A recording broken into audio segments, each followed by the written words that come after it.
There's a certain kind of silence that settles over a place when people are afraid. It's heavy and anxious.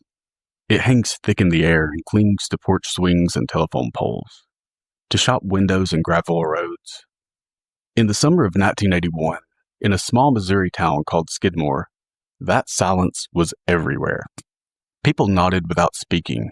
They kept their curtains drawn, even during the day. And when a certain pickup truck rolled by, they looked away. No one wrote it down, but everyone knew something was coming. Something had to give. And when it finally did, no one said a word, but it would forever change the small town community. Welcome back to Legends May Live. I'm Drew, and today's story is about a small town that was terrorized for decades, until one act changed everything. But before we get into today's story, just a quick note. While our stories are true, sometimes the years and retellings muddy the waters and skew facts, so just take this as entertainment.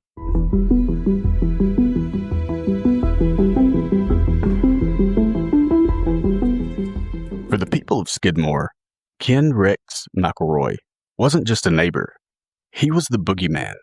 He was a constant, threatening, and unpredictable presence that loomed over the town. Ken was a very large man, and his size and cold stare were usually enough to intimidate his victims into giving him what he wanted. But if that wasn't enough, he was also never far from a weapon.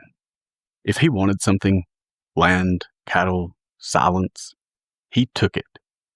And if you crossed him, you had better watch your windows, your tires, your kids, and still, law never seemed to slow him down much. Ken's rap sheet read like a novel. Assault, theft, harassment, intimidation, statutory rape, attempted murder. He was accused of shooting one man over a property line dispute, burning down a barn, and beating others within an inch of their lives. But the charges never stuck.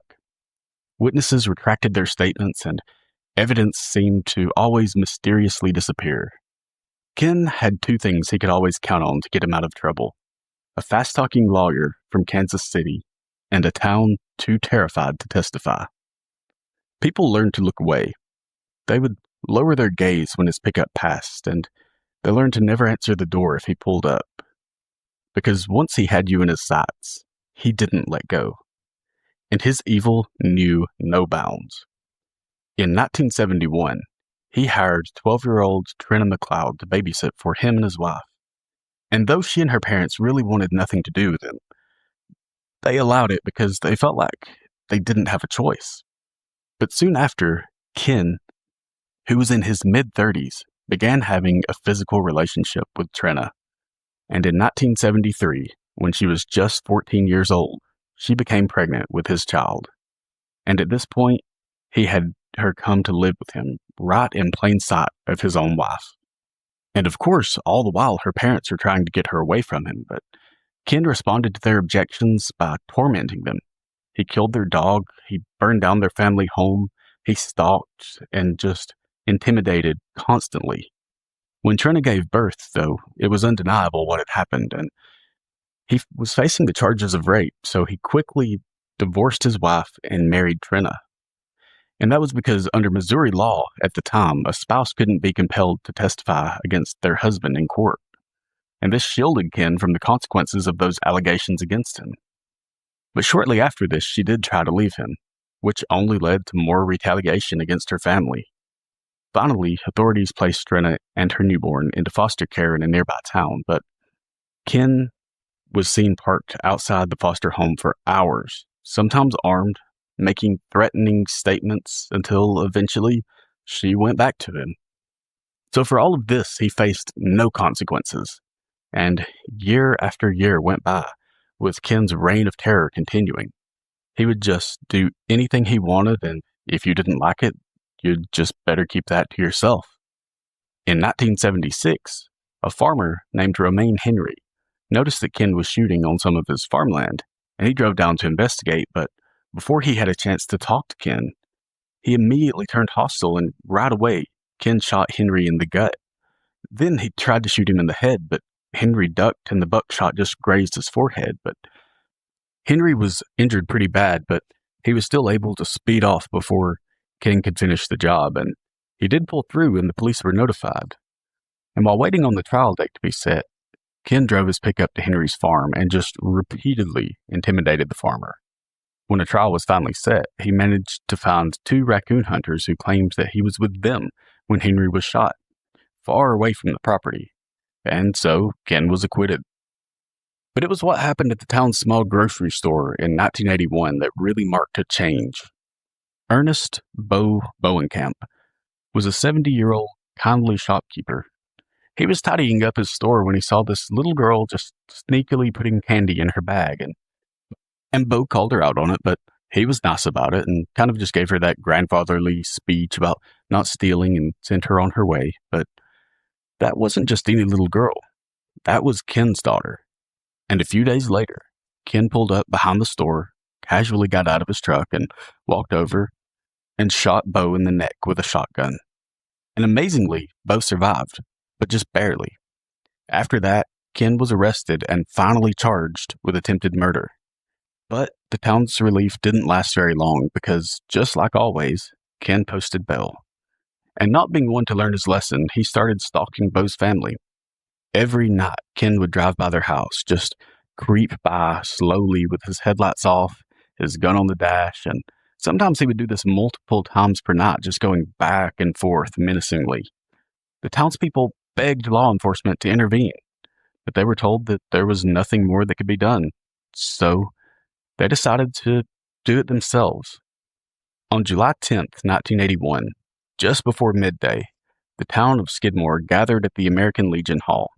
They had had enough. Ken Rex McElroy, the man who stalked the streets with a rifle, who silenced witnesses, stole children for his own twisted pleasure, the man who gunned down a shopkeeper and then drove by his house like a death sentence, was out on bail again. The meeting was called to discuss one thing. What do we do now? No notes were taken. No one remembers exactly who said what, but one thing is clear.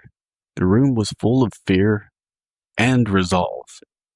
Less than an hour after the meeting ended, word spread that Ken was back in town, and he was parked outside the D&G Tavern with his now adult wife, Trina. He was in his Silverado wearing sunglasses and had his arm hanging out the window, rifle in the back behind him. He reached down to start opening a new pack of cigarettes, and just as he was pulling one out of the pack, he looked up. And when he did, he noticed that people were starting to gather. At first it was just a few, then a dozen, then more, somewhere between 30 and 60 people altogether. They lined the sidewalks and crossed the streets. Some stood with their arms folded, others just watched silently. And Ken's looking around wondering, what's going on? He's having a hard time figuring out what he's seeing because really no one had ever stood up to him before, and now it looks like here's half the town. And then, from the large crowd, someone stepped forward, pulled up their gun, and the first shot was fired. And then another rang out, and another. Between 15 to 46 shots were fired from a .22 caliber rifle and an 8mm Mauser. Ken was hit multiple times, with the fatal blows being once in the head and once in the neck. And as the loud bangs of gunshots began to calm, Ken slumped against the wheel. The windshield was spiderwebbed, the engine kept humming. Trina screamed, but just as quickly as it started, it was all over. In total, between 30 and 60 people witnessed the killing, with some standing only a few feet away. But not a single person claimed to see who fired the first shot, or the second, or any shot. Some said that they were looking the other way. Some say they ducked, some say they froze. Trina told police that she blacked out. No weapons were recovered and no names were named. And when the investigators arrived, they were met with the same story over and over again. I didn't see anything. The FBI and state police were called in, but no charges were ever filed. Rumors spread that there were 2 shooters, and it was agreed on during the Legion meeting. They said that the sheriff knew and left town on purpose to clear way for it to happen, but nothing stuck and no one talked. Justice in Skidmore had arrived, not in the courtroom, but in the street. Not with a verdict, but with bullets. And for the first time in years, the town was quiet and at peace for just a moment. But the killing of Ken Rex McElroy wasn't the end of the story. It was the beginning of a mystery, one that would hang over this town like a low fog, thick, unspoken, and impossible to clear. The media swarmed in. National headlines called it vigilante justice, and yet no one was arrested. No one was even questioned under oath for very long, because no one, not a single person, would admit to seeing the shooter. The townspeople stories were identical. I was there, but I didn't see a thing. And remarkably, after days, then weeks, and then years, that silence never broke. And eventually, Ken's widow, Trina, would file a wrongful death lawsuit against the town of Skidmore, and she did claim that the town conspired to murder her husband, that justice had been replaced with revenge. But the lawsuit dragged on, and years later it was settled quietly for just $17,600.